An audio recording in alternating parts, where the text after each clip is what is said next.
এই যে ফ্রিল্যান্সার, আর দোকানে 10,000 টিয়া বাকি খাই, টিয়া দিয়ার কোনো নামগন্ধ নাই। আরে তুই আর টিয়া দিতে না?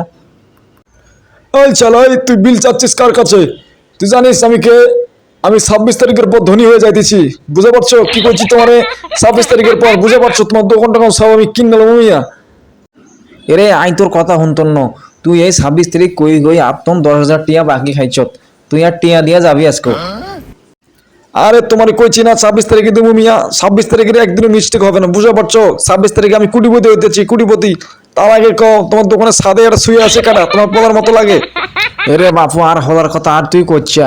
এরে আর হলায় সারাদিন ফোন টিপি টিপি বুঝছিস নি? আর হলা সারা রাত সারাদিন পাবজি খেলি খেলি, ফ্রি ফায়ার খেলি খেলি এতির মাথা নষ্ট হয়ে গেছে। হেতি নাকি বাড়িতে ঘুম ধরতো না, হেতে বাড়িতে ঘুমাইতো না। হেতি আরে বলতেছে আব্বা আয় আর না দোকানের উপরে শুতি থাকেন। এতে আর দোকানের উপরে ঘুমায় বুঝছিস নি ভাইয়া? আর তো মানে কিছু রইলো না, একটা মাত্র হলা। হেতির আয় মানুষ করতে হারতাম না ভাইয়া। হেতি ফ্রি ফায়ার খেলি নষ্ট হয়ে গেছে। আচ্ছা আচ্ছা, এই কথা বুঝা পারছি, বুঝা পারছি। তোমার ছেলে তো গেছে গা। শোনো, আমার লাগে ওই যে চিল্লা পাল্লা করো না। আমি কিন্তু 26 তারিখে ধনী হয়ে যাইতেছি গা। ঠিক আছে, এখন তাহলে আসি, দেখা হইব 26 তারিখের পরে।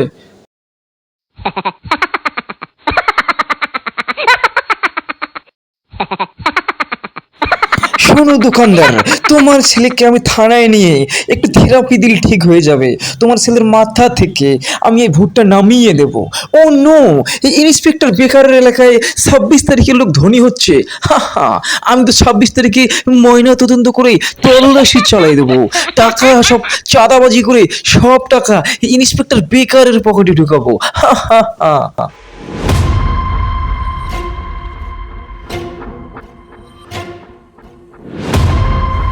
বন্ধু অনেকদিন পর তোমার সাথে আমার দেখা বন্ধু। যাক দেখা হলো ভালোই হলো।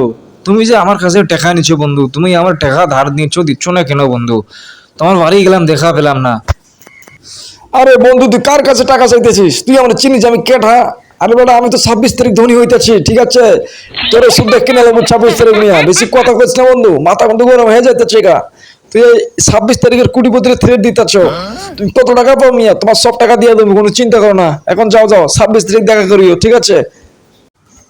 তা তো বুঝলাম বন্ধু, কিন্তু 26 তারিখে তুমি সেই করে ধনী হবা বন্ধু, কোটিপতি হবা। তুমি তো কোনো চাকরি বাকরি কোনো না, তুমি তো কোনো কাজ কাম করো না, খালি সারাদিন ফোন নিয়ে করো বন্ধু। বন্ধু, এটা তোর কোন যাইতো না, এটা সিক্রেট, ঠিক আছে? আমি এখন ফ্রিল্যান্সিং করি, ফ্রিল্যান্সিং।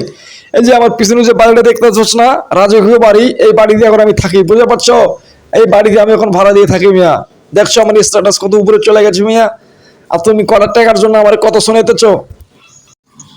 আরে কি বলতেছিস বন্ধু? এত বড় বাড়িতে তুই ভাড়া থাকিস? আয় হ্যাঁ বন্ধু, আমার তো ভুল হইয়া গেছে। আমি তোকে চিনতে পারি নাই বন্ধু। কোনো সমস্যা নাই, তুই 26 তারিখে দিলে হবে। আমি এখন তাহলে আসি বন্ধু, আমার আবার একটু কাজ আছে, ব্যস্ত মানুষ। ঠিক আছে বন্ধু, যা তাহলে। 26 তারিখের পর কিন্তু পরিচয় দেবো না সালা। সঙ্গে সঙ্গে নাম ট্রেস, নাম চেঞ্জ, স্ট্যাটাস চেঞ্জ, গ্রাম চেঞ্জ, সব কিছু পাল্টাই ফেলাবো মিয়া। জাকের ওপর ফ্যামিলি পাল্টাই ফেলবো 26 তারিখ।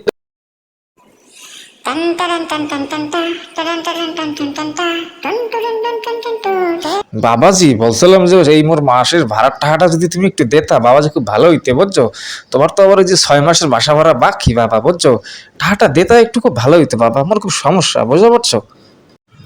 আরে মুরব্বী, আপনি বেশি কথা কইছেন কেলা? আপনারা কইছে না 26 তারিখের টাকা দেবো মিয়া।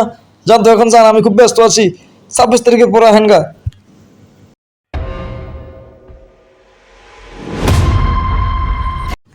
ভাইজান আমার মাথায় তো একটা কথা কোনো মতে কাজ করতেছে না ভাইজান। এই যে বাড়িওয়ালা যে শেষরা শেষরা ভাইজান, সে তো আসলে ভাড়া ছাড়া ঘর থেকে বের হয় না, আবার খুব খারাপ ভাষায় কথা বলে। সে জায়গায় আজকে আপনার সামনে সে এত নরম ভাবে কথা বললো।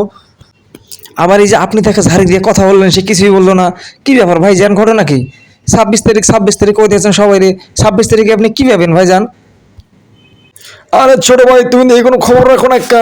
তোমার এই ভাই তো ধনী হয়ে গেছে গা। হামস্টার কম্বোতে আমি যে গেমস খেলতেছি, এই হামস্টার কম্বোতে তো আমি মনে করি যে শত শত ডলার জমা এনেছি।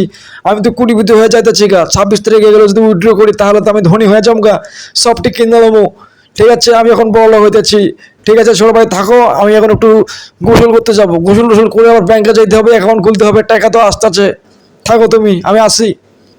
হায় হায়, আমার বড় ভাইয়ের মাথা তো পাগল হয়ে গেছে, সর্বনাশ করে দিল। এই সারা তো বিপদে ফেলাই দিবে। দোকানে বাকি খাইছে, মানুষের কাছে টাকা নিয়েছে, এখানে বাসা ভাড়া বাকি সব বলছে 26 তারিখে ওই টাকার আশায়।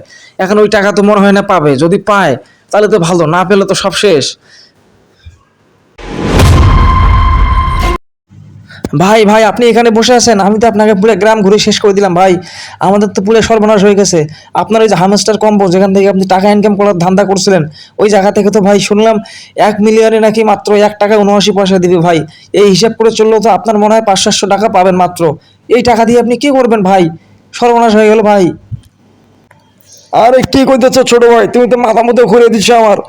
শোনো, সিধা দৌড় ধরো, চলো চলো এলাকা ছেড়ে পালাইগা, নাহলে তো পরে আমার কাছে যত লোক টাকা পায় মিয়া, বাসা ভাড়া বাকি পায়, দোকানে বাকি পায়, বন্ধু টাকা পায় মিয়া, এত টাকা আমি দিব কোথার থেকে? চলো চলো পালাই।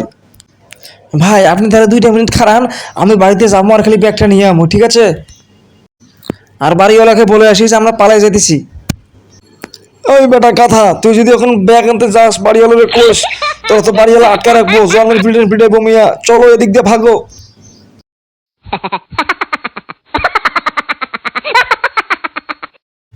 ও নো, তোমরা পালিয়ে যেও না, দাঁড়াও, এই 1 সেকেন্ড রুখো।